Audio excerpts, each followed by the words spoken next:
السلام عليكم ورحمة الله وبركاته. الحمد لله رب العالمين، نحمده ونستعينه ونستغفره ونستهديه، ونعوذ بالله تعالى من شرور أنفسنا ومن سيئات أعمالنا.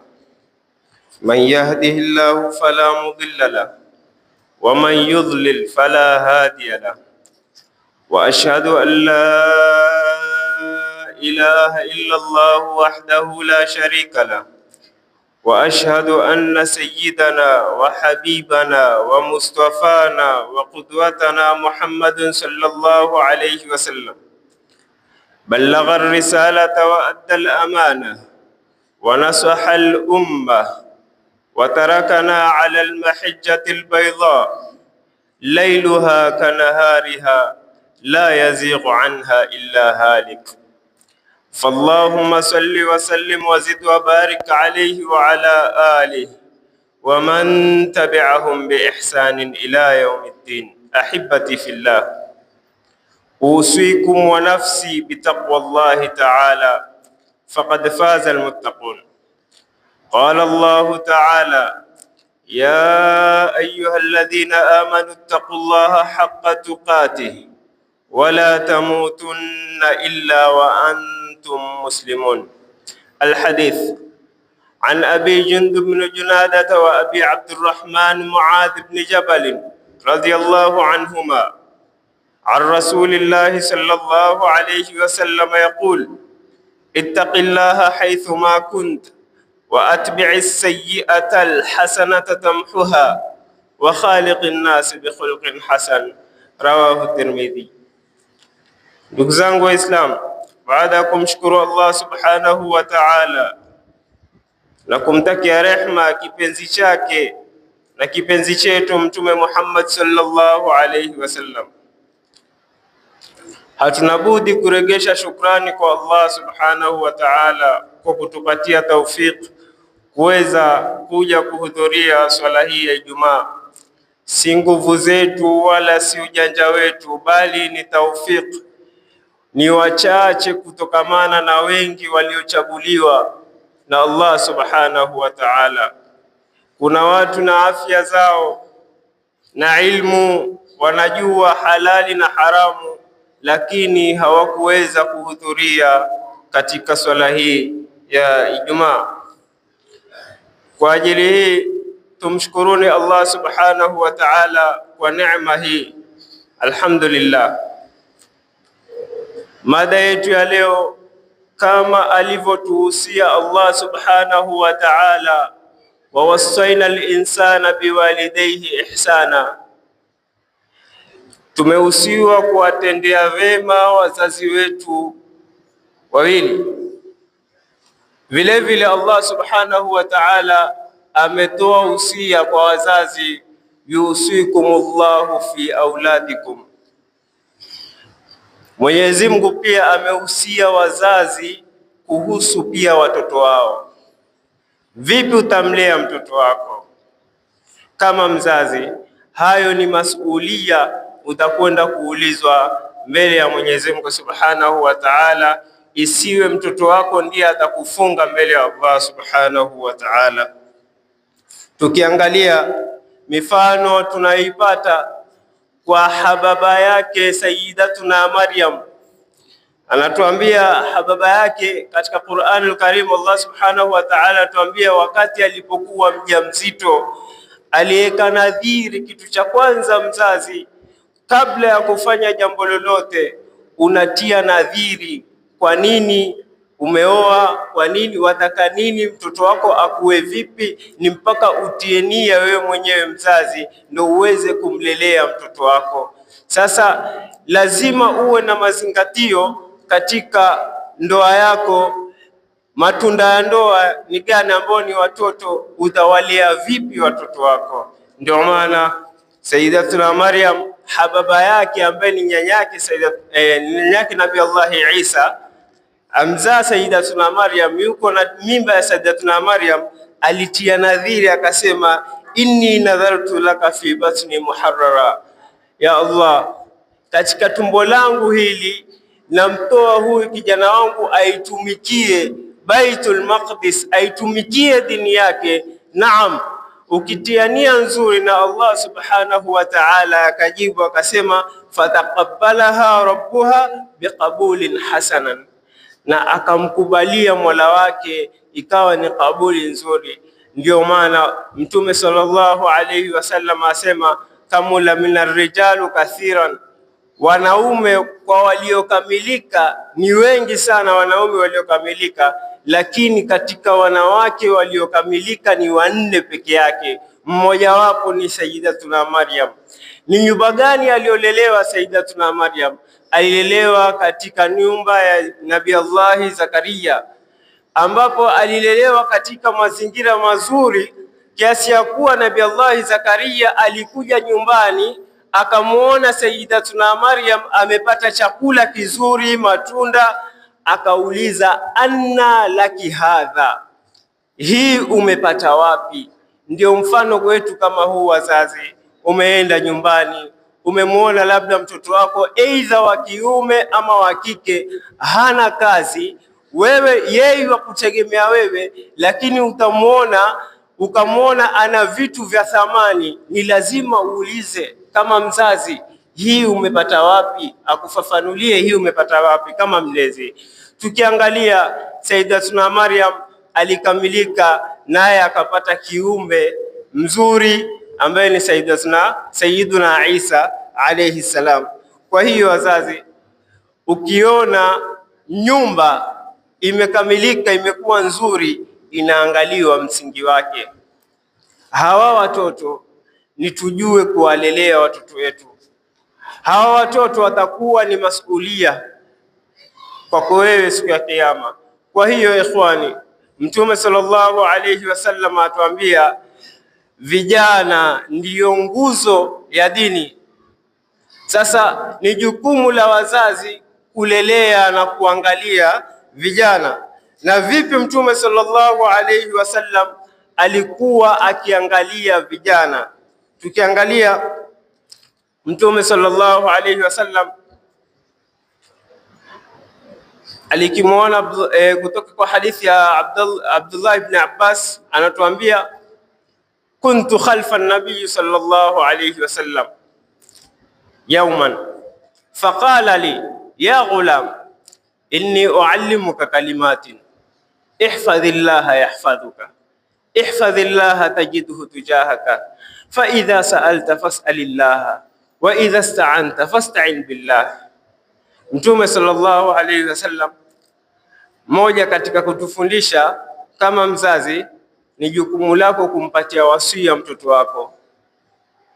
Sasa Abdullah ibn Abbas asema alikuwa nyuma ya Mtume sallallahu alayhi wasallam. Siku moja Mtume sallallahu alayhi wasallam akamwambia, ya ghulam, ewe kijana. Ghulam katika lugha ya Kiarabu ni kijana ambaye hajafika miaka 10, ni miaka 7, miaka 8, miaka 9, huyo ndio ghulam katika lugha ya Kiarabu.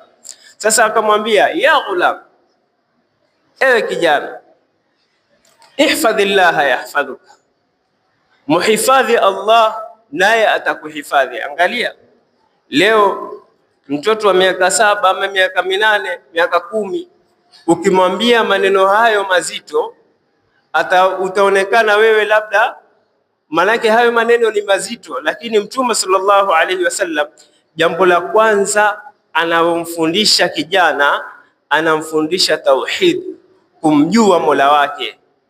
Lazima kama mtoto amjue Mola wake.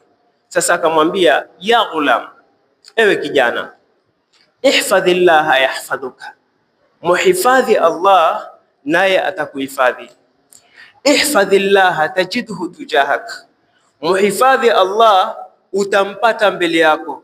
Fa idha sa'alta fas'alillaha, pindi unapotaka kuomba muombe Allah subhanahu wa ta'ala. Wa idha sta'anta fasta'in billah, na pindi unapotaka msaada basi taka msaada kwa nani? Kwa Allah subhanahu wa ta'ala. Tizama Mtume sallallahu alayhi wasallam, kijana mdogo anamwambia maneno haya, na ndiyo natija Mtume sallallahu alaihi wasallam alipokufa, Abdullah ibn Abbas alikuwa na miaka 10. Tizama, aliambiwa maneno akiwa na miaka mingapi? Ndio mpaka maneno haya tumeyapata, kwa sababu mtoto mdogo ukimfundisha akiwa mdogo, ule ni msingi unaujenga ukiwa mdogo. Sasa akamwambia wa'lam anna al-ummata law ijtama'at ala an yadurruka bi shay'in, anamfundisha iman. Wa'lam anna al-ummata idh ijtama'at ala an yadurruka bi shay'in lam yadurruka illa bi shay'in qad katabahu Allahu lak. Watu watakapokusanyika, watu wote watakapokusanyika wakataka kukudhuru wewe, hawawezi kukudhuru mpaka kitu ambacho Allah subhanahu wa ta'ala amekuandikia. Yani usiwe na wasiwasi, wewe mche Allah subhanahu wa ta'ala. Anamwambia kijana mdogo, anamwambia wa inijtama'u, na wakakusanyika, ala an yanfa'uka bi shay'in lam yanfa'uka illa bi shay'in qad katabahu Allahu lak. Hawawezi lau sote tukaandamana tupate kumnufaisha mtu mmoja, twampenda huyu, basi hatuwezi kumnufaisha mpaka kile ambacho Allah subhanahu wa ta'ala amekiandikia. Rufi'atil aqlam wa jaffatis suhuf. Mwisho wa hadithi anamwambia ta'arraf ila Allah fi raha, mjue Allah subhanahu wa ta'ala ukiwa katika raha. Wakati ukiwa katika raha, basi mjue Allah subhanahu wa ta'ala. Yaarifuka fi shadda, naye Allah subhanahu wa ta'ala atakutambua ukiwa katika shida. Haya ni maneno ambayo anaambiwa mtoto mdogo, akamwambia wa'lam annama akhta'aka lam yakun liyusibak. Haya ndio maisha tunayoishi. Haya maneno, annama akhta'aka, jambo lolote lililokukosa wewe, lam yakun liusibak, halikuwa ni lenye kukupata. Jambo lolote lililokukosa wewe, lam yakun liusibak, wama aswabak, na jambo lililokupata wewe, lam yakun liyukhtiaka, halikuwa ni lenye kukukosa. Hayo ni maneno Abdullah ibn Abbas anayepokea kwa Mtume sallallahu alayhi wasallam. Sadaqa Rasulullah sallallahu alayhi wasallam. Tukiangalia namna Mtume sallallahu alayhi wasallam alivyotuamrisha, asema muru auladakum bisalati wa hum abna'u 7, waamrisheni watoto kuswali wakiwa na umri wa miaka 7. Leo mzazi unakuja alfajiri, unaogopa kumwamsha mtoto wako. Leo tukiangalia madaris wanaosoma ni kina nani, tukiangalia vijana wa saa hii, wako wapi vijana wa saa hii ikhwani? Leo mtoto atakikana ajue kuswali akiwa na miaka 10, iwe yajua miaka 3 hii lazima iwe wajua kuswali. Leo utakuta ni kijana maskini hajui swala iko vipi, arkanus. Leo tukiuliza vijana kam arkanus swala, ma hiya arkanus swala, swala tu peke yake, shika swala tu peke yake. La, tukiangalia wazazi, madaris tumezieka kama side hustle. Hiyo Jumamosi na Jumapili mtoto yuamshwa alfajiri siku za skuli, akikataa kuinuka yuapigwa mtoto. Lakini siku ya kupumzika saa 1:30, saa 2 ndio siku za Jumamosi na Jumapili, siku ya kwenda madrasa.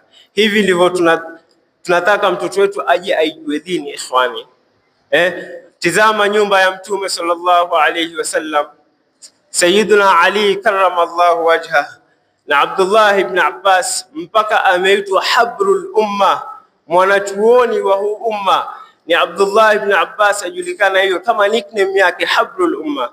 Ikhwani, walikuwa kwenye nyumba ya Mtume sallallahu alayhi wasallam, na Mtume hakuwapiga, bali ni maneno ilikuwa akiwapa na mafundisho alikuwa akiwapa. Wewe kama mzazi una jukumu gani kwa mtoto wako? Huyo ndio itakuwa ni masuhulia siku ya Kiyama. Kwa hiyo mtoto wako asikufunge siku ya Kiyama.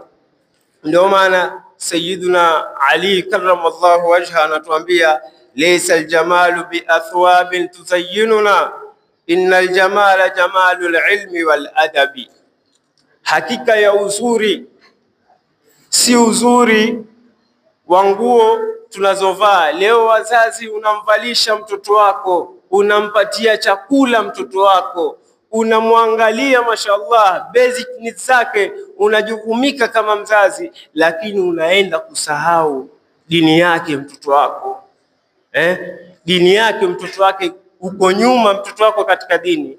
Je, unafuatilia masomo yake ya madrasa? Mtoto wako yuko faslu khamis, faslu sadis madrasa, umwambia, umemuuliza swali labda kufundisha namna ya kuswali, yajua kuswali, yajua kufunga? Ikhwani, kwa hili wazazi tuko nyuma. Tukiangalia watoto wingi sana hawasomi madrasa, na utawasomesha vipi madrasa ili hali ni wakubwa tayari washakuwa? Ndio maana mmoja alimfuata mwanachuoni akamwambia, Sheikh, mke wangu amejifungua, naomba unipatie bishara na unielekeze nifanye vipi kwa huyu mtoto wangu. Sheikh akamwambia, umechelewa. Ulipotaka kuoa hukunifata ukaniambia kuwa wataka kuoa, nikakuelekeza, kwa sababu wanasema al-ummu madrasatun in a'adataha a'adata sha'ban. Anasema mama ni kama madrasa, ukimwandaa mama ni kama umeandaa taifa zima. Kwa hiyo ikhwani, utakuta mtoto yofundishwa madrasa hapa, lakini usitarajie tabia yake itakuwa nzuri, ili hali anapotoka hakuna tarbia nzuri. Mtoto kitu cha kwanza yuasoma kupitia vitendo vya wazazi. Ikiwa wazazi hawana matendo mazuri, hawana timing nzuri na mtoto wao, hawana wakati na mtoto wao, basi mtoto wao atasoma nje, itakuwa madrasa haimsaidii. Yale anayosoma madrasa ni iwe nyumbani pia yako vile vile. Jambo zuri ambalo la kufanya ikhwani ni kuwahusia watoto wako. Leo kijana wako amekuwa, je, ushawahi kumwita ukampatia mawaidha, ukampatia usia mzuri kama kijana wako akiwa? Tukiangalia Sayyiduna Luqmanul Hikma alisifiwa kwa njia nzuri katika Qur'anul Karim pindi alipomwita mtoto wake akampatia mawaidha, akampatia usia. Sayyiduna Luqmanul Hikma atuambia Allah subhanahu wa ta'ala, wa idh qala Luqmanu libnihi wa huwa ya'idhu, pindi Luqmanul Hikma alipomwita mtoto wake, wa huwa ya'idhu, wakati anampatia mawaidha. Kitu gani alimwambia? Je, alimpatia mawaidha gani Luqmanul Hikma? Kitu cha kwanza ambacho yatakikana umfundishe mtoto ni tauhid.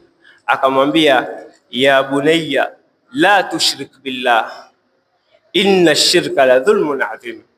Luqmanul Hikma alimwambia mtoto wake, ya bunayya la tushrik billah, usimshirikishe Allah subhanahu wa ta'ala, inna shirka la dhulmun adhim, hakika hiyo shirki ni dhulma kubwa. Tizama Luqmanul Hikma alipomuhusia mtoto wake, kitu cha kwanza ni shirk.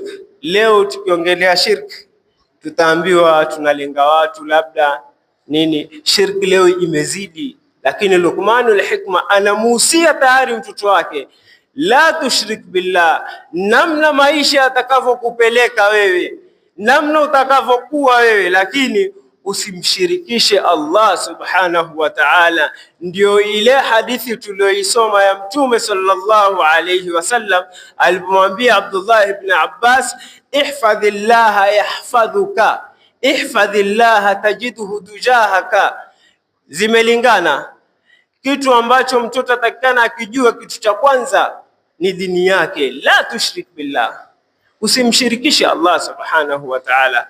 Hatukatai ikhwani, leo watoto, mzazi malengo yake anataka huyu mtoto awe mbunge, awe mwanasiasa, awe daktari, awe hivi, kazi nzuri nzuri, mashaallah. Hiyo ni kheri, kupata madaktari Waislamu, kupata marubani Waislamu ni kheri, kupata manahodha Waislamu, kupata wanasiasa pia Waislamu, wallahi ni jambo kubwa sana. Lakini ni mwanasiasa gani ambaye ni mzuri zaidi? Ni yule ambaye daktari anayekuja anaweza akapishwa angalau kwa heshima yake akaja akatuswalisha. Ikhwani, ni yule daktari ambaye ama ni yule mwanasiasa ambaye yuaenda na dini yake anautangaza Uislamu katika dini, ni yule ambaye anakaa. Lakini ikhwani, leo utakuta umemwelekeza upande mmoja, mashaallah, amepata kazi nzuri, lakini ameurudisha nyuma Uislamu.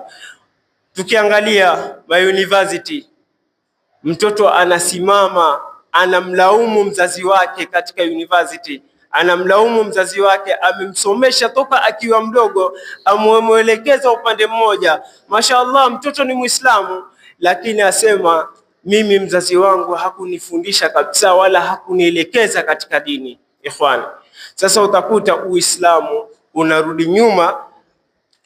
Ni sisi Waislamu ndio tunaurudisha nyuma Uislamu wetu. Ikhwani, tukiangalia Luqmanul Hikma anamwambia ya bunayya la tushrik billah, ewe mwanangu usimshirikishe Allah subhanahu wa ta'ala, inna shirka la dhulmun adhim, hakika hii shirki ni dhulma kubwa sana. Akamwambia pia birrul walidain, pia tendea wema wazazi wako wawili. Ni wasia. Luqmanul Hikma anamtajia wasia, amemuhusia wasia mwingi sana kijana wake, amwambia wawasaina linsana biwalidayhi ihsana, pia uwatendee vyema wazazi wako wawili. Pia akamwambia ya bunayya aqimis swala, simamisha swala, namna maisha atakavyokupeleka wewe, lakini simamisha swala. Wa'mur bil ma'ruf wanha 'anil munkar, pia amrisha mema ukataze maovu. Hayo ni maneno ya baba na mtoto wake. Ikhwani ahibati fillah, kama nilivyotangulia kusema, katika ulimwengu wa sasa, ikhwani, pana juhudi kubwa kuwakuza na kuwalea hawa watoto, kwani hawa ndio itakuwa huenda ikawa ni sababu yako ya kuingia peponi. Ikhwani, tukiangalia Mtume sallallahu alayhi wasallam anatuambia idha mata ibnu adam inqata'a amaluhu illa min thalath, sadaqatun jariya au ilmin yuntafa'u bih au waladun salihin yad'u lah. Idha mata ibnu adam, pindi anapokufa mwanadamu, inqata'a amaluhu illa min thalath, amali zake zote hukatika isipokuwa katika matatu, isipokuwa amali tatu: sadaqatun jariya, sadaka yenye kuendelea, au ilmin yuntafa'u bih, au elimu yenye manufaa, au waladun salihin yad'u lah, au kijana, lakini kijana imefungwa, kijana mwema. Sasa ukitaka kujua kijana ni mwema, ni yule ambaye anakumbuka wazazi wake, au waladun salihin yad'u lah, au kijana mwema anayemwombea mzazi wake. Wewe mzazi umeenda mbele ya haki, kijana mwema akikuombea dua, ile ni amalun, hiyo ni account inayoendelea. Sasa jiulize kama mzazi, katika watoto wako wale ulioko nao, jiulize kama mzazi, kaa peke yako, jiulize, uangalie watoto wako ulioko nao, ni nani atakaye kukumbuka unapoenda mbele za haki? Swali la kwanza jiulize, wewe kama mzazi, ni nani katika watoto wako? Umewaachia nini watoto wako katika dini? Umewaachia nini watoto wako? Je, watakukumbuka wewe unapoenda mbele za haki, ama itakuwa sababu ya wewe, sababu ya wao, wewe ndio sababu ya wao kuteta? Leo mirathi badala igawanywe mirathi ndio inagawanya watu. Watu wanakimbilia mirathi, badala ile mirathi ndio igawanywe, ile ndio inawagawanya watu. Watu wanateta, watu wanapigana. Swali la kwanza jiulize. Swali la pili, ikhwani, wewe je, unamwombea mzazi wako dua? Unamkumbuka kama ameenda mbele za haki? Unamkumbuka? Kwa sababu kuna bwana mmoja alikuwa ana mtoto wake. Bwana huyo hakusoma, ana mtoto wake. Mtoto wake mashaallah, alimsomesha mtoto wake, ni alim mtoto wake mashaallah, mpaka ikawa yuatoa mawaidha, yuategemewa kwenye mji fulani mtoto wake kama sheikh wa huo mji, kama kadhi wa huo mji. Sasa huyo bwana yeye hakusoma, lakini mtoto wake amesoma, alimsomesha mtoto wake. Sasa kuna siku bwana aonekana yukojoa barabarani, yajisaidia barabarani. Mmoja kati ya Waislamu akamuona, akamwambia, wewe baba mjinga sana, yaani wewe mtoto wako amesoma, alafu wewe wamtukanisha mtoto wako. Yule baba akamwambia, mimi si mjinga, mjinga mbabangu, kwa sababu hakunifundisha mimi. Mimi ni mwerevu kwa sababu mimi nimemsomesha mtoto wangu yuwasaidia huko, lakini mimi babangu ni mjinga. Kwa hiyo hivi ninavyofanya namtukanisha babangu. Sasa ikhwani, kama mtoto wako hana tarbia nzuri, ndugu yangu, yukutukanisha wewe mzazi. Kama nilivyotangulia kusema, madrasa zinasaidia watoto, zinawafundisha tarbia, lakini ikhwani, madrasa haitasaidia kama nyumbani kuna hali tofauti. Kama mwalimu na mzazi hawalingani, basi madrasa haitasaidia ikhwani, kwa sababu mtoto akija hapa amefundishwa akhlaq, akirudi nyumbani anapata hali nyingine si nzuri. Lazima wazazi wawe na time ya mtoto wao na tuwafundishe mema watoto wetu. Kama kuna bwana mmoja anasikia mlango wagongwa, akamwambia mtoto wake aende akafungue mlango. Mtoto akienda akifungua mlango, akarudi ndani, akamwambia babake, baba, mtu wa takataka amekuja. Mtu wa takataka amekuja. Naam, ni mtu amekuja kuchukua taka. Yule baba akamwambia, la, usiseme hivyo, taka ni zetu, sisi ndio wenye takataka. Yule ni mtu wa usafi, amekuja kuchukua taka kwetu, kwa hiyo sisi ndio wenye takataka. Yule ni mtu wa usafi amekuja. Hayo ndiyo maneno mazuri ambayo mtoto anakuzwa. Jambo muhimu zaidi ikhwani, nikiwaacha tukimalizia, ni kuwa lazima na nasisitiza sana katika dini ikhwani. Dini leo iko nyuma sana, vijana wako nyuma sana. Hata tukiangalia hapa msikitini, wanaokaa mbele ni wazee, muadhini wetu ni wazee, na hao vijana pia wana wazazi. Sasa kama mzazi, hakikisha kijana wako pia anakaa mbele katika dini, kwa sababu ukimwamrisha mtoto wako, huyo ndo atakayekuwakilisha. La, ukimdhulumu mtoto wako, hiyo ni dhulma kubwa sana. Kumdhulumu mtoto wako ilmu ya dini ni dhulma kubwa sana, na itakuwa dhima siku ya Kiyama. Kwa haya machache, wassalamu alaikum warahmatullahi wabarakatuh.